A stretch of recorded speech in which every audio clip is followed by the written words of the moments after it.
Лидеры цифрового развития России соберутся в Якутске, чтобы обсудить программу инновационного и цифрового развития Якутии и страны. Также это возможность перенять лучшие практики, поделиться опытом, привлечь инвесторов в области телекоммуникаций, посмотреть новые технологии в области связи и IT. Свои инновационные проекты, в частности, им представят участники акселерационной программы Б8. О том, какие проекты наиболее востребованы и перспективны, какие могут быть масштабированы до всей страны и какие вовсе по всему миру, и что для этого нужно, мы спросим у гостя студии, директора Фонда развития инноваций Василия Ефимова. Василий, добрый день. Здравствуйте. Для начала, что такое акселератор Б8, расскажем нашим телезрителям, какая у него цель и как и кем он был создан. Акселератор вообще это ускоренное развитие стартапов. Это у нас трехмесячная программа, где мы предоставляем менторскую поддержку, мы предоставляем помещения, где команды могут работать, ну и плюс финансирование. Вообще вот идея создания акселератора у нас возникла во время учебы в MIT, то есть, как известно, 8 человек обучаются по этой программе, мы успешно ее закончили. И мы провели вот в начале нашей работы некую, вот, так скажем, диагностику. То есть и мы выявили то, что на самой ранней стадии развития проектов, инновационных стартапов, нету подходящих инструментов поддержки. Вот, соответственно, это вот была инициатива команды вот MIT Якутия. А как ведется акселерация проектов? Акселерационная программа, она у нас началась, получается, с 1 апреля. Мы провели отбор проектов. После этого мы, значит, закрепили за каждым стартапом партнера. То есть 8 партнеров, это, по сути, 8 участников команды MIT. Вот. И каждый партнер привлек своих менторов под каждый проект. И, соответственно, менторы, их главная задача – это консультировать стартапы.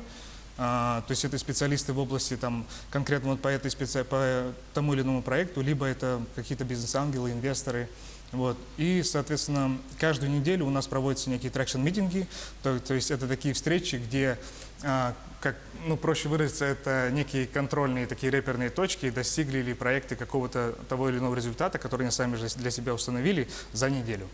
Вот. Если мы читаем какой-либо пресс-релиз о Б8, то мы обязательно встречаем такие слова, как менторы, партнеры, трекеры, бизнес-ангелы, опять же, которые ты только что сказал. Расскажи, пожалуйста, как расшифровать эти слова, понять обычному человеку, который менторы, не приближен к IT? Да, менторы, по сути, это наставники. То есть вот по-простому, да, то есть это люди, вот как я сказал, то есть либо с опытом в бизнесе, либо это вот инвесторы. Бизнес-ангелы – это успешные предприниматели, которые имеют определенные средства, которые они готовы инвестировать в стартапы, в команды инновационные и развивать. То есть это не просто, как бы, это, как говорится, умные деньги. То есть бизнес-ангел дает деньги, и плюс он этот проект, ну, консультирует в какой-то степени. Трекеры, я так понимаю, также был вопрос, да? Трекеры — это как раз вот ребята, от слова track — это как бы путь. То есть это ребята, которые обладают некой методикой развития проекта. То есть это, грубо говоря, у них есть некая инструкция там, да? Они обучились, прошли обучение и ведут команды на протяжении всей акселерационной программы, каждую вот неделю давая им задания и контролируя их исполнение. А как проходил отбор проектов для принятия их в программу акселерации? Это был открытый отбор. Ну, конечно, самый главный критерий был, эта компания должна быть зарегистрирована на территории Республики Саха-Якутия. Всего у нас было 47 заявок, из них вот мы отобрали 8 проектов. В комиссию по проектам у нас входили специалисты как из Якутии, так и из-за пределов. То есть это были специалисты из российской венчурной компании, например, Фонда развития Дальнего Востока, Фонд высоких технологий, Сколково, ну и так далее. То есть очень компетентные эксперты.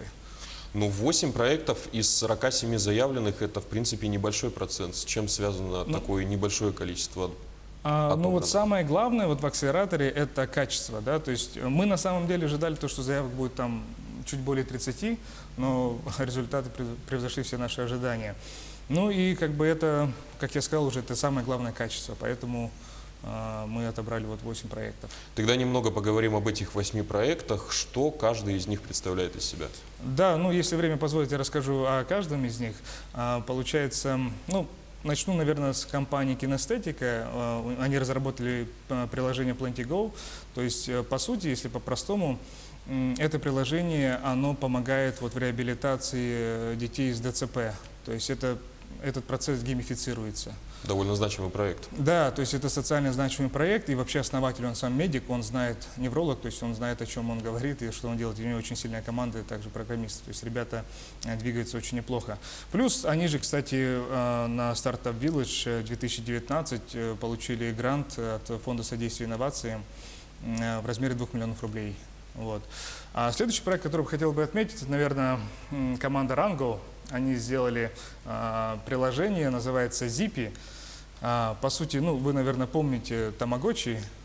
Наверное, даже был у вас когда-нибудь этот персонаж. Мне кажется, он был у всех. Он был у всех. Вот. Получается, ребята что сделали? По сути, это тамагочи, который мотивирует тебя бегать. То есть, если ты не бегаешь, твой котик спит. Ну, как сейчас у меня в телефоне это приложение закачано, да? То есть, он у меня такой спящий, немножко полноватый там, да? То есть, если я включу трекер, начну ходить, начну бегать, он у меня будет спортивный. Ну, отражает реальную ситуацию Да, тренировки да. просто посредством анимации кота. Да. А есть также проект Vedroid, ну это, наверное, многие о нем слышали, то есть это такие автономные роботы-уборщики.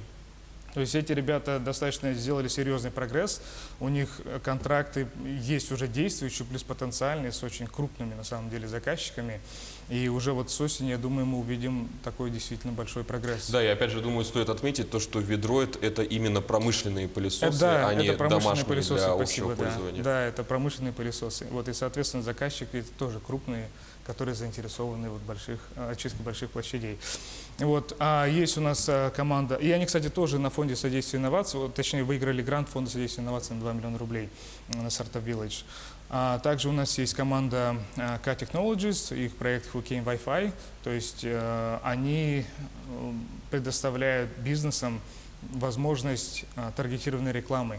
И таргетированной рекламы, которая, скорее всего, будет полезна для вот, получателя этой рекламы, рекламного контента. Там, по сути, они имеют доступы в MAC-адреса на смартфонах, и через это могут направлять любую таргетированную рекламу. Скажем, вот есть магазин, туда зашло 100 посетителей, магазин, предположим, бытовой химии, и если это им интересно, им будет приходить вот эта таргетированная реклама.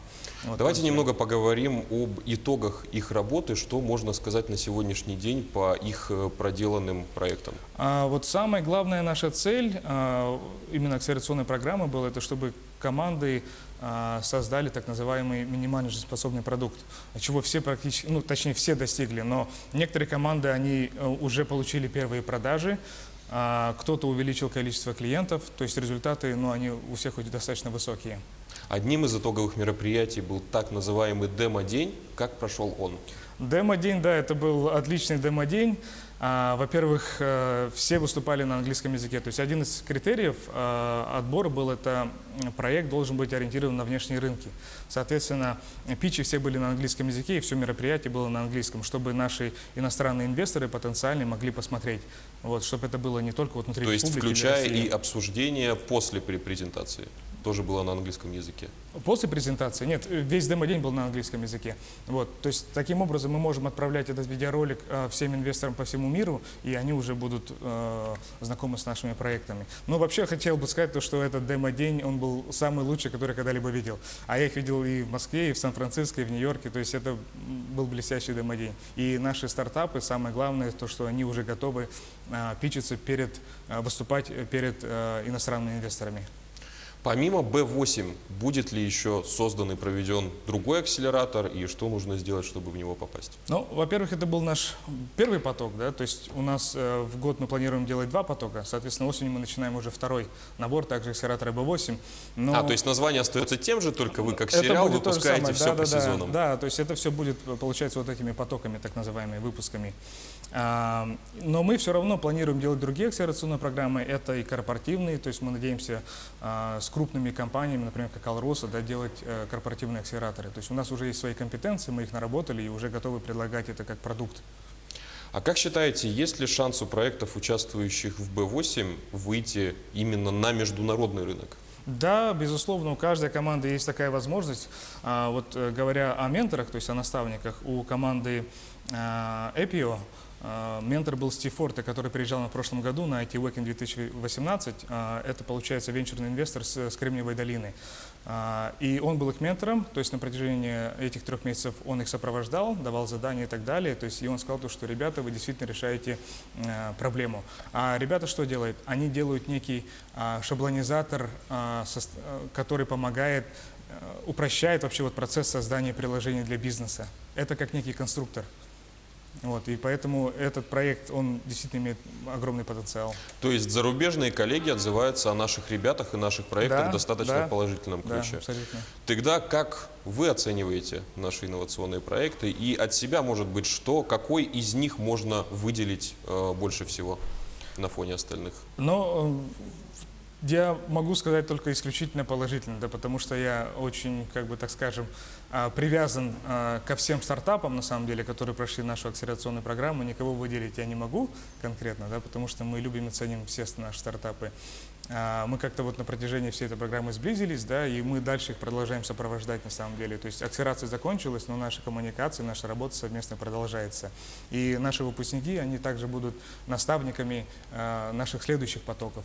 Поэтому, то есть, тут я уверен, что у всех будет все хорошо, и выделять никого бы не хотел бы конкретно. А в части нашей инновационной экосистемы, на самом деле, я считаю, что на Дальнем Востоке мы являемся лидерами, вот, и мы даже готовы, на самом деле, делиться уже со своим опытом, своими знаниями с другими регионами. И действительно поступают звонки, коллеги из других регионов спрашивают, а как вы это делаете? И осенью вот мы планируем также сделать некую стартап-экспедицию по Дальнему Востоку, то есть мы объездим все регионы Дальнего Востока, представим нашу инновационную экосистему, вот, и будем надеяться, что также к нам придут стартапы из других регионов. А как простому человеку воспользоваться вашими продуктами? Самое главное, это, конечно, собрать команду, там, да, которая была бы объединена неким проектом, у которого есть такая хорошая миссия, так скажем, да. Как сейчас вот очень модно, и любят говорить, это миссия изменить мир, там, да, условно.